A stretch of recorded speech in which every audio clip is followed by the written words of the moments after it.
Imagine this for a moment. You sit quietly in your room. The afternoon sun drifts lazily across the walls. Outside, life hums with color and noise, cars passing, laughter spilling down sidewalks, leaves whispering against windows. Yet inside, there is a stillness, a silent ache. Not loneliness exactly, but something deeper, a feeling that no matter how vibrant the world seems, a part of you remains untouched, unseen. Have you ever felt this way, as if life moves on in grand, sweeping gestures, while a tender part of you waits in the quiet, yearning for something no one else seems to notice? Many of us have been taught, subtly, persistently, that healing is something we find through others, through love, through validation, through presence. If only someone understood me, we whisper inside. If only someone stayed, we think when the silence grows too large. We reach outward, stretching toward connection, hoping that in someone else's warmth, the fractures within us might be mended. And yet, is it truly others we need to heal, or is there a gentler, braver truth waiting for us to remember? Some may argue, isn't healing meant to be shared? Isn't it the comfort of another soul that stitches our wounds closed?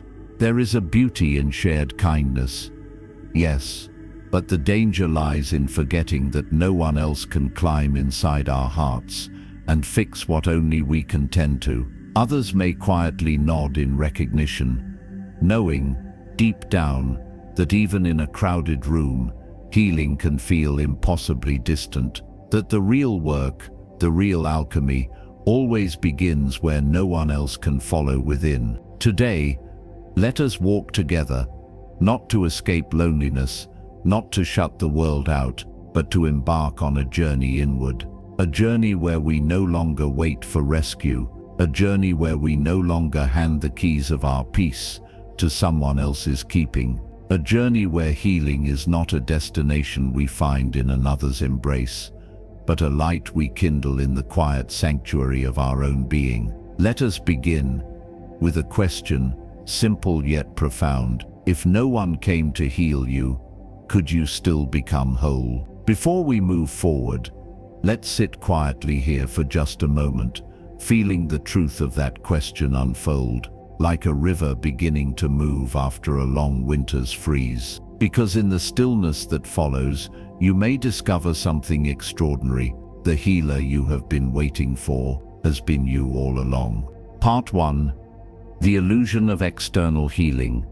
There's a quiet hope many of us carry, tucked away like an old letter kept at the bottom of a drawer, the hope that someone somewhere will see the fractures we try so hard to hide, and with gentle hands, mend them for us. We grow up on stories where love saves, where a kind word or a tender embrace repairs the broken places inside us, and so, often without even realizing it, we live as if healing were a gift to be given to us by another, a hand reaching down into our darkness, pulling us back into the light. But the truth, whispered softly in the spaces between heartbeats, is harder to accept.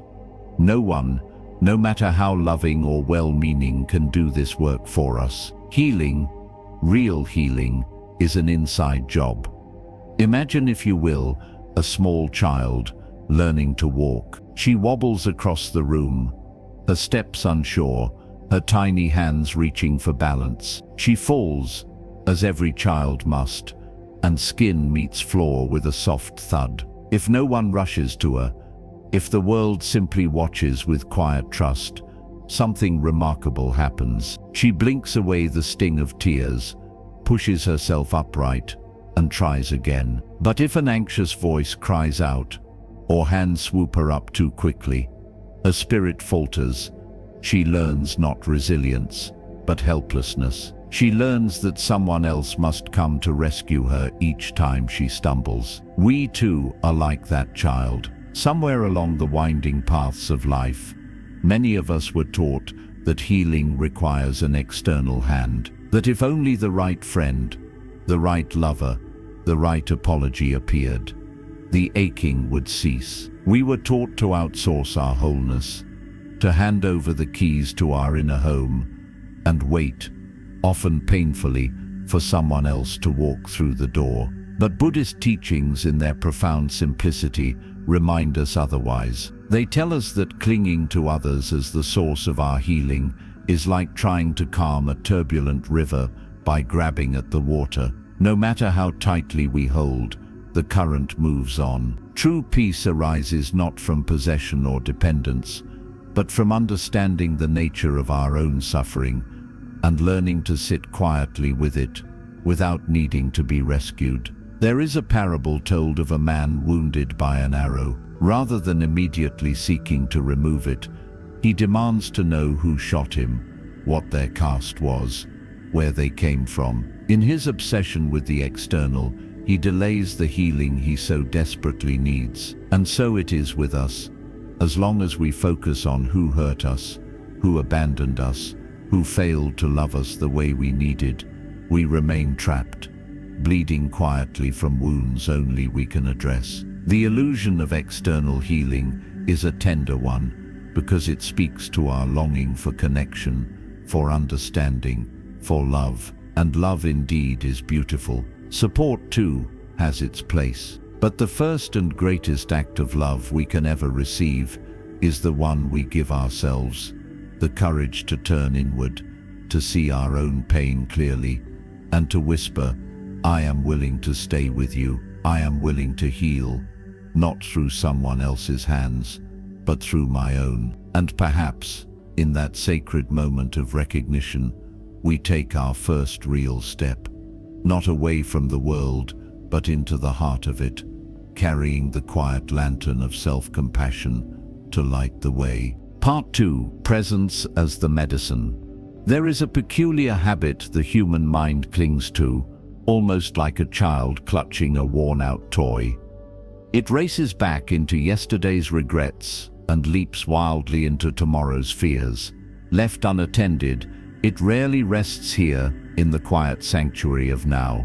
Instead, we find ourselves reliving conversations that have long ended, rehashing wounds that have already cut us once, or rehearsing disasters that may never come. And in doing so, we feed the fires of our own suffering without even knowing it. But what if presence, simple, soft, immediate presence, could be the very medicine our hearts have been yearning for? Imagine sitting by a still pond. The surface is glass, unbroken, reflecting the sky in perfect clarity. Now toss a stone into it. The ripples spread far and wide, distorting the reflection, breaking the peace. Each thought, each worry, each memory we clutch at is like another stone thrown into our pond. No wonder we cannot see clearly. No wonder we feel lost. Yet Buddhist wisdom offers a gentle path to stop throwing stones, to sit beside the water and simply be. The Buddha taught that mindfulness, the pure awareness of this very moment, is the foundation of liberation. Not because it erases pain or shields us from the harshness of life, but because it anchors us in the one place where suffering cannot build momentum, the here and now. There is a small, profound practice you can try even as you listen.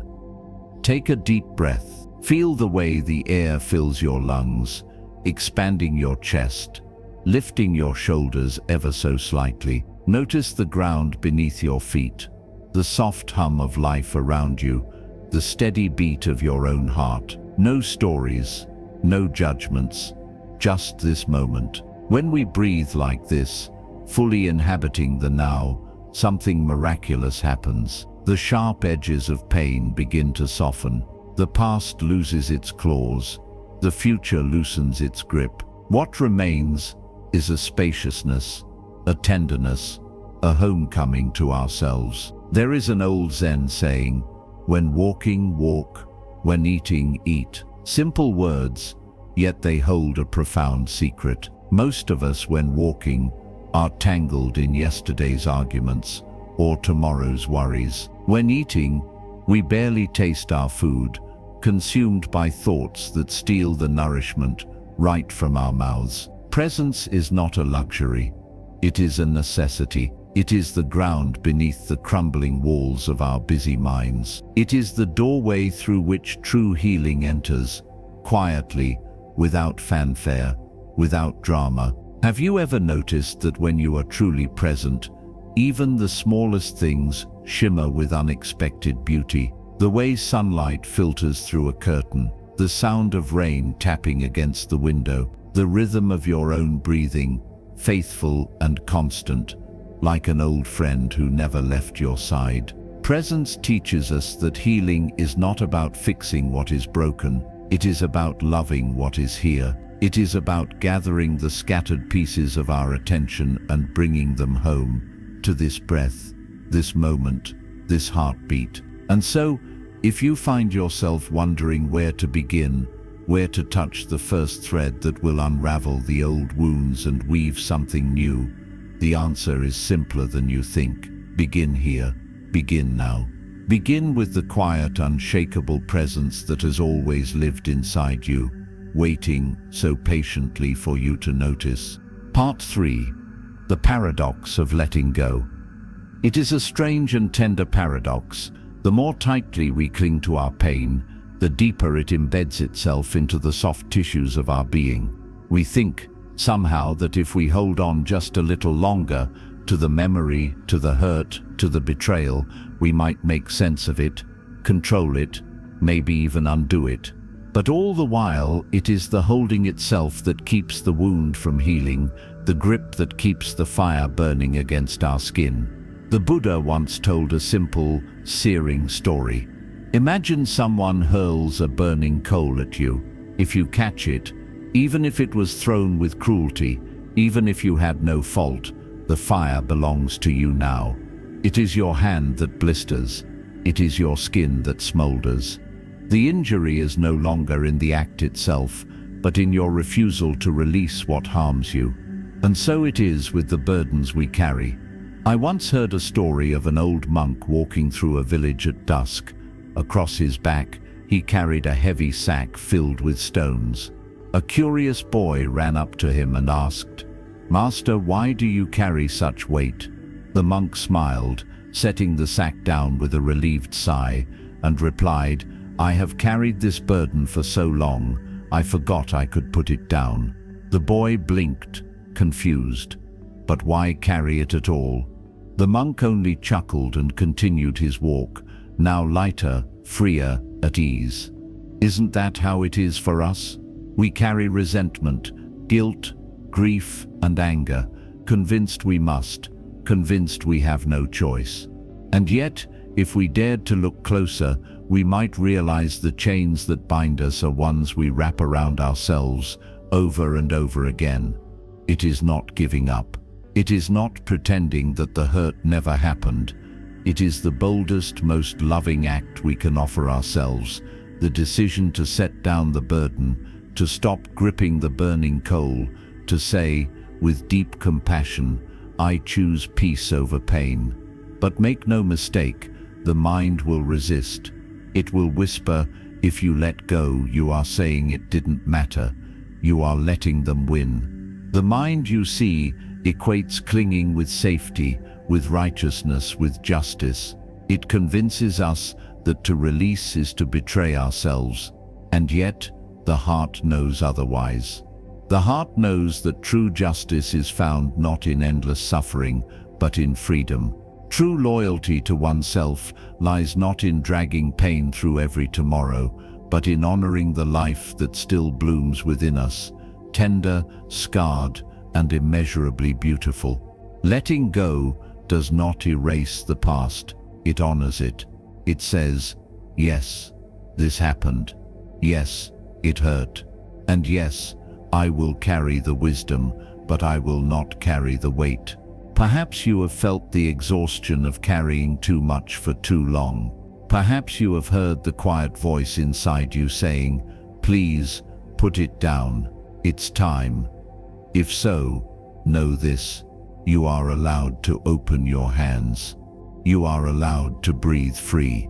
You are allowed to walk forward, lighter, softer, more whole. into a life not built on wounds, but on the strength that rises when we finally, mercifully, let go. Part 4. Reclaiming power through healing. There comes a quiet yet pivotal moment in every healing journey. A moment when you realize that waiting for life to be fair, for apologies to be given, or for the past to rewrite itself is a weight you can no longer bear. It is a moment not of rage or rebellion in the loud sense, but of something far more profound, the soft rebellion of choosing yourself. Healing is not passive. It is not sitting by the window, hoping the storm will pass and leave you unscathed. Healing is an act of courage, a daily, hourly, sometimes moment-by-moment choice to stand up inside your own life, to reclaim the power that pain once stole from you. Perhaps you have noticed how easy it is to fall into helplessness, how tempting it is to believe that if circumstances were different, if they had stayed, if they had loved you better, if life had been kinder, you would be whole. And yet, Buddhism teaches that suffering is not born from what happens to us, but from our attachment to how we think life should have been. There's an old story of a farmer whose horse ran away. His neighbors came to console him, saying, "Such bad luck." But the farmer simply replied, "Maybe so, maybe not." The next day, the horse returned, bringing with it 3 wild horses. The neighbors exclaimed, "How wonderful!" Again, the farmer said, "Maybe so, maybe not." Later, the farmer's son tried to ride one of the wild horses, fell, and broke his leg. The villagers cried, "What misfortune!" The farmer answered, "Maybe so, maybe not." Soon after, soldiers came to the village to draft young men into the army, but seeing the son's broken leg, they passed him by. The neighbors celebrated his fortune, and once more the farmer said, "Maybe so, maybe not." The farmer understood a truth. Most of us struggle with life is unpredictable, and we suffer when we insist on labeling every event as good or bad, as blessing or curse. Healing begins when we stop clinging to these labels and start meeting life as it is. And so, how do we reclaim our power? First, we breathe into the present. Whenever the mind starts its restless spinning, replaying old wounds or worrying about futures unwritten, we anchor ourselves back to this breath, this moment, this body sitting right here. Presence is our first rebellion against helplessness. Second, we question our attachments. Ask yourself gently, what am I still clinging to? A person, a dream, a version of yourself that no longer exists. If what you are holding tight to feels more like chains than wings, perhaps it is time to loosen your grip. Third, we practice non-judgmental awareness. Pain will arise, it always does. But instead of labeling it as bad or unfair, simply notice it. Let it pass through you like a passing storm, knowing it does not define you. And finally, we let go of the old stories we tell ourselves, the ones that say we are broken, unworthy, forever wounded. Stories can be prisons, but they can also be rewritten if we dare to pick up the pen. Reclaiming your power does not mean you will never feel pain again. It means pain will no longer have the final say. It means you will walk into each day not as a prisoner of what was, but as the author of what is becoming. And oh, what beauty there is in becoming. Part 5. Roots of Suffering. If you have ever tended a garden, you know that pulling weeds by their stems does little good. You may clear the surface for a day or two, but the roots remain hidden and stubborn, waiting for the right moment to spring back. Healing the heart is much the same. It is easy to clip away at the symptoms, the sadness, the anger, the restless longing, but unless we are willing to dig deeper, to find the true roots of our suffering, the pain will return, often stronger than before. There is a powerful lesson nestled in this truth. Pain itself is not what chains us. It is our clinging to it, our refusal to release the old roots that binds us to endless cycles of sorrow. Buddhism speaks to this with quiet clarity. Suffering is not merely what happens to us. It is the story we tell about what happens, the meanings we stitch into the fabric of our lives. It is the refusal to let go of the past, the unwillingness to allow the heart to move with the river of time, rather than clinging to every fallen branch along the way. Think for a moment about the echoes you still carry, a harsh word spoken long ago that still stings when remembered, a betrayal that replays itself in your mind when the night grows quiet, an image of who you were supposed to be, or what should have been, lingering like a ghost at the edge of your dreams. These are not just memories, they are roots. Roots tangled with old grief, unmet expectations, and the tender ache of having loved, and sometimes lost, in a world that promises no permanence. I once heard a story of a woman who carried a heavy bundle wherever she went.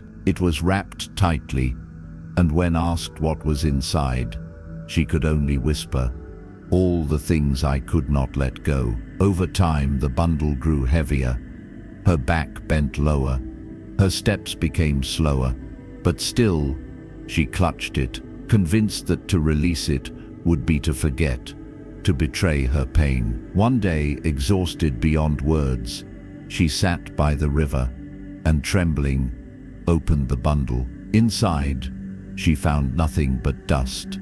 Memories, fears, and sorrows long past, but kept alive only by her refusal to lay them down. Isn't it so for all of us? We guard our wounds, polish our stories of hurt until they gleam with righteous sorrow, forgetting that the past cannot be remade, no matter how fiercely we hold it. And yet, healing does not mean erasing our history. It does not mean pretending we were never hurt. It means loosening the roots. It means saying, "This happened, it shaped me, and still I choose to live without dragging every yesterday into my today." So gently, tenderly, ask yourself, what roots are still clinging in the soil of your heart? Whose voices do you still hear, even though the speakers are long gone? Which stories have you repeated so many times that they have become cages? There is no shame in finding tangled roots, only an opportunity to tend to them, to bless them for the lessons they carried, and then, when the time feels right, to set them free into the flowing river of life. For it is only when the roots of suffering are released that the garden of your soul can breathe again, open, vibrant, and ready to bloom. Part 6. Freedom in letting go. There is a kind of freedom so deep, so profound, that once tasted you wonder how you ever lived without it. It is not the freedom that comes from doing whatever you please or chasing every fleeting desire. No, it is something much quieter, much stronger. The freedom that comes from letting go. Imagine for a moment a traveler crossing a wide river. On his back he carries a raft, sturdy, dependable, the very thing that helped him survive the journey across treacherous waters. But now, standing on solid ground, the traveler faces a choice to set the raft down and walk forward into the forest, or to carry it endlessly on his back out of fear that he might need it again. It seems so obvious from the outside. Put the raft down. And yet, how often do we do the same with our own burdens? We clutch to old hurts, to outdated identities, to grievances that once felt necessary for survival, but now only weigh us down. The Buddha spoke often of this. Attachment is the root of suffering. It is not love itself that causes pain, but the desperate grasping, the unwillingness to allow things and people to change, to leave, to become what they must. You might say, but it's not that easy. Some wounds run too deep, and you would be right. It is not easy. Letting go is never easy. It asks us to loosen the grip, not just on others, but on who we believed we needed to be, on the dreams we once clung to, on the anger we thought protected us.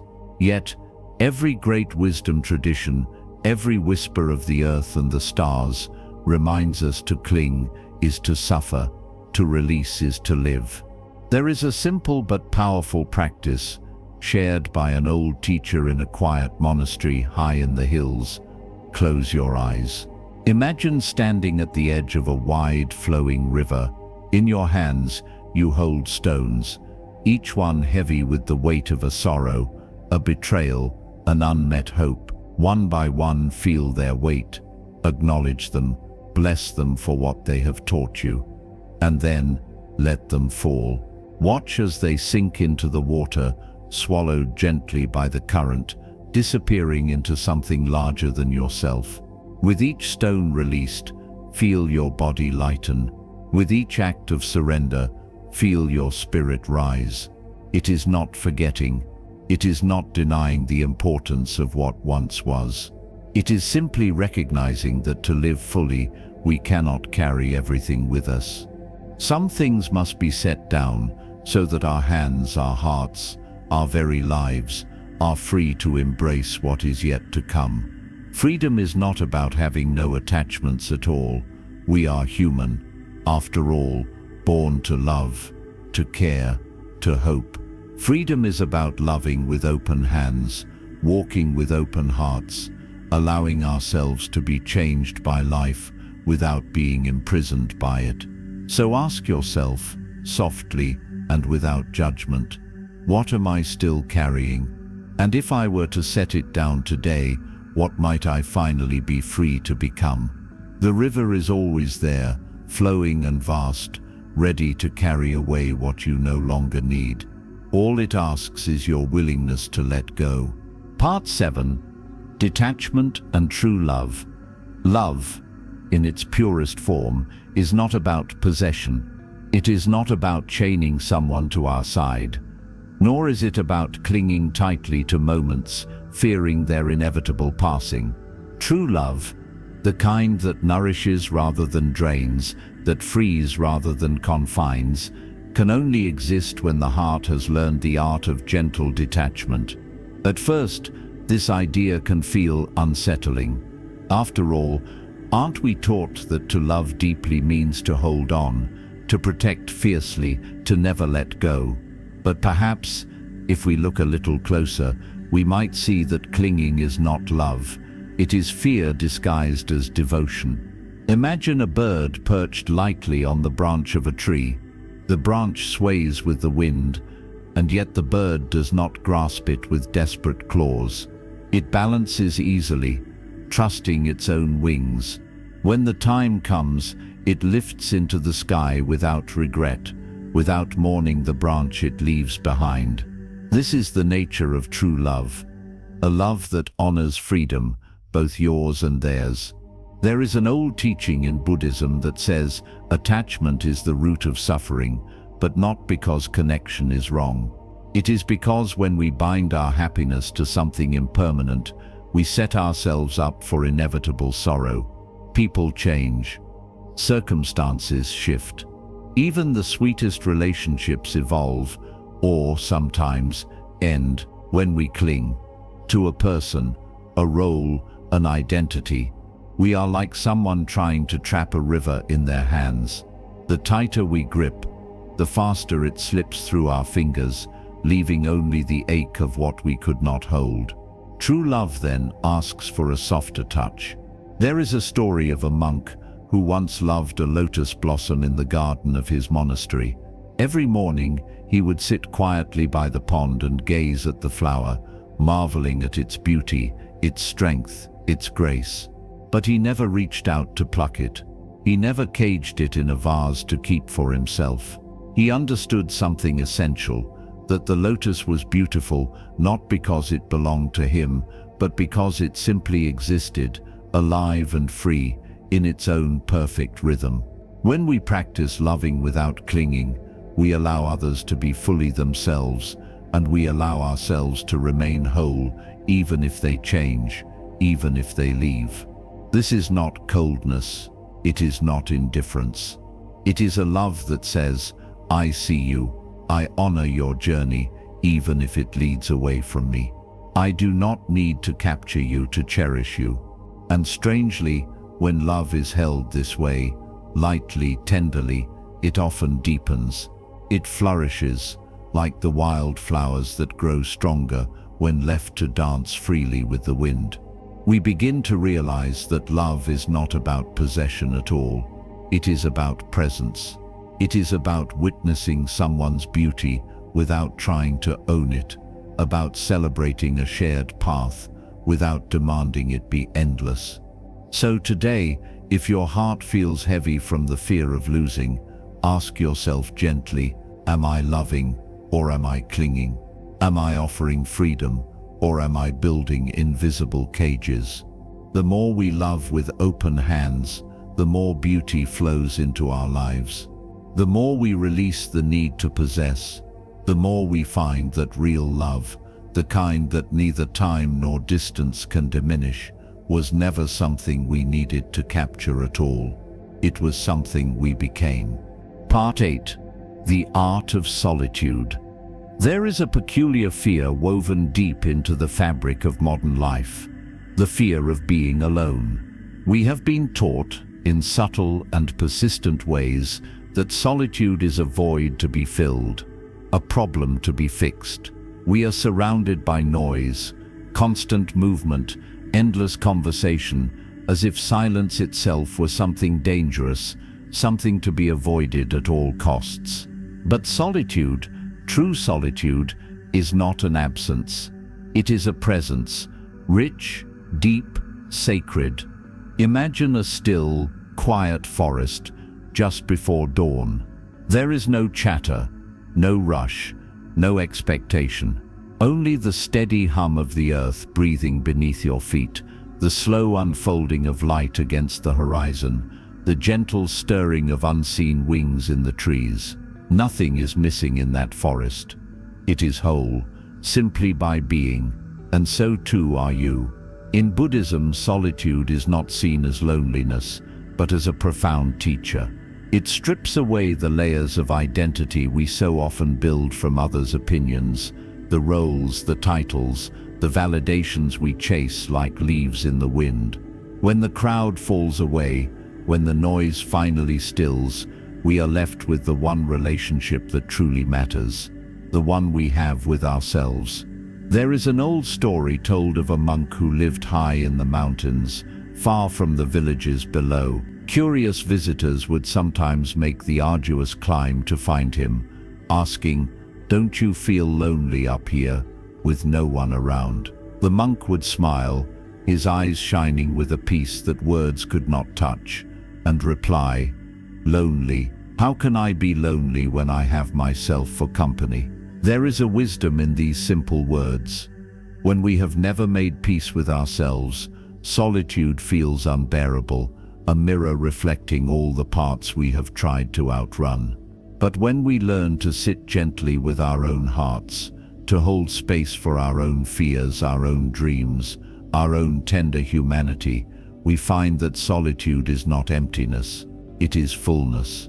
It is coming home. Many fear that if they sit alone long enough, they will find something broken inside them. But the truth is often the opposite. When the noise falls away, we discover not brokenness, but wholeness, a quiet resilience, a luminous center that has been waiting patiently beneath all the striving and searching. Solitude teaches us that we are enough, not because we have achieved something or become someone, but simply because we exist. It reminds us that the love we so desperately seek outside has always been nestled within our own ribcage, steady as a heartbeat, soft as a whispered prayer. And in time, as we grow comfortable in the sacred silence of our own presence, something beautiful happens. We begin to meet others not from a place of need, but from a place of abundance. We no longer grasp at relationships to fill a void. We share our company freely, knowing that even when we stand alone, we are never truly lonely. Because the greatest gift solitude gives us is the knowledge that we are already whole, and that true connection, when it comes, is not a desperate hunger, but a joyful sharing between two souls who have found their own light and simply wish to dance together for a while. Part 9. Building inner peace through Dharma. In a world that so often measures worth by how much we achieve, how fast we move, how much we can grasp and hold, it can seem almost radical to slow down and seek peace within. And yet, every sacred tradition whispers the same timeless truth. The peace we are chasing out there has been waiting inside us all along. But how do we find it? How do we build a peace that is not shaken by changing seasons, unexpected storms, or the rising and falling tides of life? In Buddhism, the answer lies in Dharma, the natural law, the quiet wisdom that weaves through all things, seen and unseen. Dharma is not a doctrine to memorize or a rigid set of rules. It is a living invitation to align ourselves with the deeper rhythms of life, to understand impermanence, to embrace the flowing nature of existence rather than fighting against it. Imagine, if you will, a river winding its way through mountains and valleys. It does not demand that the rocks move out of its way. It does not rage against the curves and bends forced upon it. It flows, adjusting, bending, adapting, yet always remaining itself. This is the spirit of Dharma, and this is the path to inner peace. There is an ancient parable of a man standing in a river, trying desperately to catch every leaf drifting past. Frustrated, overwhelmed, he cries out, "Why can't I hold on to them all?" An old teacher, watching from the riverbank, smiles and says, "Because the river was never meant to be captured. It was meant to be watched, to be honored, and then let go." So much of our suffering comes from this mistaken belief that life should be different, that happiness depends on controlling the uncontrollable. We resist the inevitable changes, the aging of the body, the shifting of relationships, the loss of things we once held dear. And in that resistance we suffer. But Dharma teaches another way. It teaches us to see life as it is, a continuous, ever-changing dance of birth and death, beginnings and endings. It asks us to flow with the river, not against it, to find beauty not in holding on, but in the graceful acceptance of life's natural unfolding. This is not about giving up. It is not about passivity or indifference. It is about engaging with life from a place of deep understanding and gentle surrender, knowing that everything, even our own breath, is part of a greater rhythm that we are blessed to be part of, if only for a little while. And here's the quiet miracle. When we stop fighting life, we discover that peace was never something we had to earn. It was always here, beneath the turmoil, like the stillness at the bottom of a river, untouched by the surface storms. To live by Dharma is to remember this truth each day, that no matter what the world demands, no matter how loudly chaos calls, there is a deeper current carrying you, steady, unwavering, wise beyond words. All you need to do is trust it. All you need to do is let go. And in that letting go, you do not lose yourself. You find yourself vast, free, and finally, profoundly at peace. Part 10. Purpose and resilience. Life, with all its twists and turns, often feels like a series of tests strung together. Tests of patience, of strength, of the heart's capacity to endure. And yet, beneath the surface of every hardship, there lies an opportunity not merely to survive, but to awaken a deeper purpose within ourselves, a resilience that no storm can shake. Many believe that purpose must come wrapped in grand achievements or lofty titles, that to live meaningfully, we must carve our name into the world in some visible, lasting way. But the Dharma offers a softer, wiser view. True purpose is not something given from outside. It is something woven quietly into the way we choose to live each ordinary day. There is a story of an old potter who spent his life crafting simple clay bowls in a small village. He was not rich. He was not famous. Yet every morning he sat before his wheel, shaping the clay with devotion, breathing life into his work. When asked why he continued, year after year, even when his hands ached with age, he smiled and said, "I shape the clay, and it shapes me. In giving myself to this small task each day, I learn patience, I learn humility, I learn love." Purpose, you see, does not demand grand gestures. It asks only that we meet our lives, even the broken pieces, even the forgotten corners, with presence and with heart. And what of resilience? We often think of resilience as hardness, as the ability to endure without breaking. But the greatest resilience is not rigid. It is flexible. It is the tree that bends in the storm but does not fall. It is the river that carves mountains, not through force, but through persistent, graceful flow. Pain is inevitable. Loss too will find its way to every doorstep. But suffering, prolonged, soul-deep suffering, is not inevitable.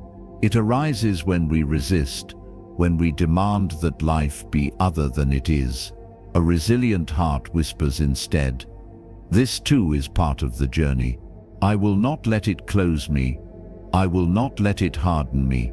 There is an ancient teaching that says, the lotus blooms in muddy water, not despite the mud, but because of it. The very conditions that seem most hopeless, most unworthy, most broken, are the same conditions that birth something luminous and rare. Perhaps your life has known such muddy waters. Perhaps there are chapters you would rather forget, sorrows you have carried quietly in your chest for far too long. But hear this, gently and clearly, your purpose is not to erase the mud, to pretend it never touched you. Your purpose is to bloom from it, to let every sorrow, every hardship, every scar become part of the rich soil from which your truest self can grow. And resilience is the root that holds you steady as you rise. So today, if you wonder whether you are strong enough, whether you are worthy enough, whether you have a purpose that matters, know this: you are already living it. Every time you choose love over bitterness, every time you choose hope over despair, every time you take one more breath, one more step, one more quiet act of courage, you are already enough. You are already the river. You are already the lotus, reaching ever upward toward the light. Part 11.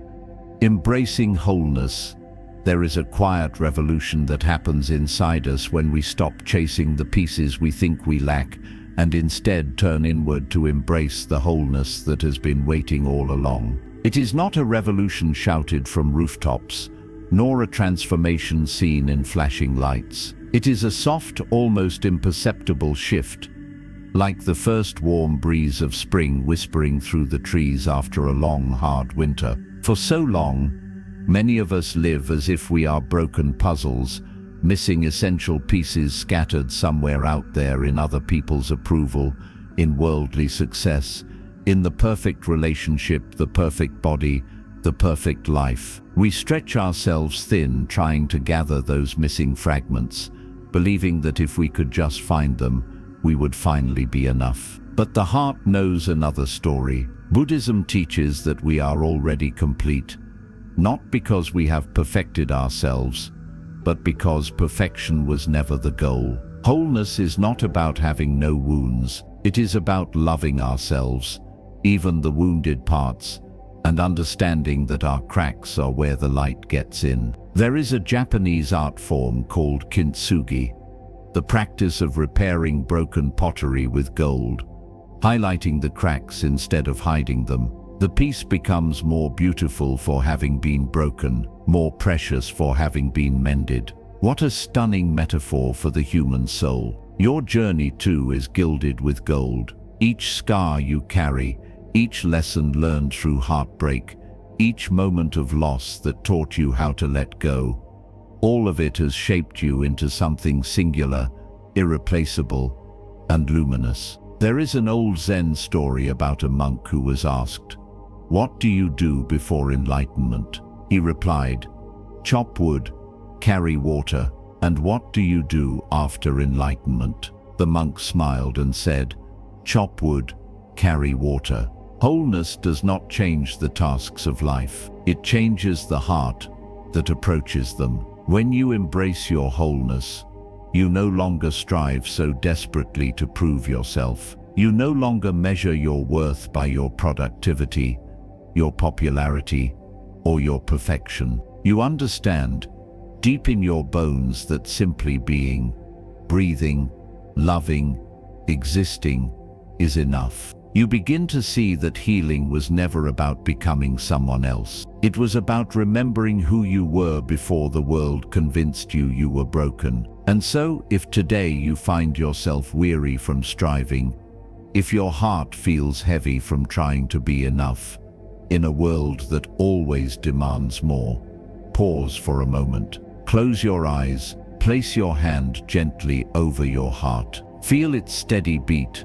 Not because you earned it, not because you proved yourself worthy, but simply because you are alive. That, my dear friend, is wholeness. You do not need to chase it. You do not need to become it. You only need to recognize it, tenderly, reverently in yourself. And once you do, you will walk through life differently, not as someone seeking completion, but as someone who carries their own quiet light, touching the world not from emptiness, but from overflow. You are whole. You have always been whole, and nothing, not time, not loss, not even sorrow, can take that truth away from you.